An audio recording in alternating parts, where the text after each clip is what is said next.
Hey everybody, it's Random DC here with a highly requested recent issues, but before we get started on that, a little backstory. Back in the early 90s, Walt Disney created a lot of well-loved and still-watched cartoons, which was all thanks to the commercial success of DuckTales in the late 80s. Then what followed were reimaginings of some of their older characters. Chip and Dale, Rescue Rangers, Tailspin, and Goof Troop all premiered with similar successes. Disney also tried out another series, which was a spin-off from DuckTales. The series, while still comical, took a different approach involving a comic book vigilante/superhero, taking obvious inspirations from The Shadow, The Green Hornet, and of course, The Batman. Darkwing Duck premiered in 1991 and lasted 3 seasons and 91 episodes before being cancelled. Many years have passed and this show is still held in high regard amongst fans and animation lovers alike, either quoting his catchphrase of "Let's get dangerous" to coming up with their own versions to his infamous "I am the terror that flaps in the night" calling card. In 2010, Boom Studios, who had worked on previous Disney licenses such as The Incredibles, Chip and Dale Rescue Rangers, and Uncle Scrooge, picked up the rights to run a 4-part miniseries of Darkwing simply titled The Dark Knight Returns, paying obvious homage to The Dark Knight Returns by Frank Miller. Much like Dark Knight Returns, the Darkwing comic is set sometime after the final episode of DW's cartoon series and does the obligatory "Where are they now" story, which provides a lot of amusement. Issue 1 opens with Launchpad of DuckTales fame and DW's alter ego Drake Mallard ordering a coffee from a Starbucks parody. Oh, and by the way guys, this is how you properly parody something. Insert it in the background and don't make the parody so overbearing. But enough of my 2 cents. Everything is fine until the power goes out. Suspecting foul play, Drake dons his costume and proceeds to battle one of his arch-villains, Megavolt. However, this is sadly a flashback from a year ago.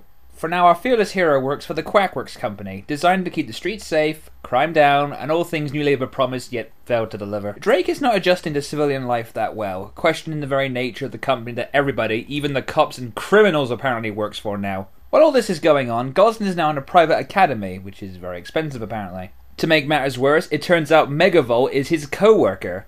He even suspects that Drake is Darkwing. What's great about this is the classic setup. It's painfully obvious who Drake is, yet nobody can quite figure it out.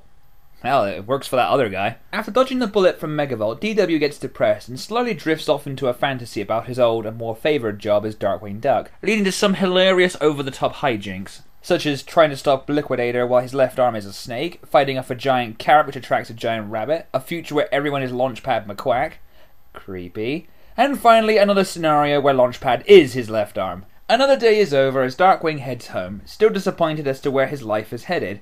He's not the only one, for Megavolt is also a bit royally pissed about being stuck in a dead-end job he hates, until he's pulled into a limo and suspiciously driven off. Things still aren't looking up for Drake as we learn he and Launchpad are not on speaking terms for some reason. Oh, and a robot attacks the house. Well, of course! The robots are a product of the Quackworks Company, which are the law enforcement of St. Canard. They arrest Goslin's friend Honker for illegally downloading music. Yes, folks, Disney's humorous stab at how most people get their music these days, and no Metallica or Eminem in sight. Drake tries to rescue Honker but is shocked for his troubles. Feeling a wee bit ticked, or should I say charged, by the whole ordeal, Drake decides to complain, while Goslin has the better idea of getting Drake to solve the problem himself by becoming Darkwing Duck again. Issue 1 ends with Megavolt meeting his kidnappers, Liquidator, Bushroot, and Quackerjack as they plan to get the band back together. Issue 2 begins with the villains in the toy store, where Quackerjack begins to explain he was assigned to work there by Quackworks and isn't too thrilled about the idea. They blow up the toy store and leave. Well, of course! We then cut to DW as he cracks his first proper calling card, if you exclude the one from the first issue, which is a nice pun on his return in comic form. I am the terror that flaps in the night. I am the classic rock that never retires. I am Darkwing Duck! However, Darkwing's starting to show his age, or pointing out something he's been overlooking all these years. Remember DW? It's the first sign of madness. Darkwing investigates the offices for any clues to Honker's whereabouts. After a humorous cameo by Flounder of Little Mermaid fame, our hero discovers the company has no founder, leading him to suspect something suspicious is afoot. But before he can investigate this any further, he's mistaken for a singer for a workers' retirement party. Well, of course! While Darwin gives a performance better than the ones you hear on X Factor, the villains are running amok in the streets. Megavolt brings up Negaduck, to which all the others say he cannot be named and shouldn't be brought up in conversation. We soon discover that bringing his name up really pisses off Quackerjack as he manages to wipe out a small platoon of robots single-handedly. Goslin, listening to the radio, overhears of the villainy afoot and decides to do something about it. She hijacks a biplane and flies off to help DW. leading to Launchpad coming in to assist. Back at the retirement party, the old man tells DW he originally designed the robots and knows a security code for where they're constructed. Once there, our fearless hero fights off guard dogs and guard flamingos?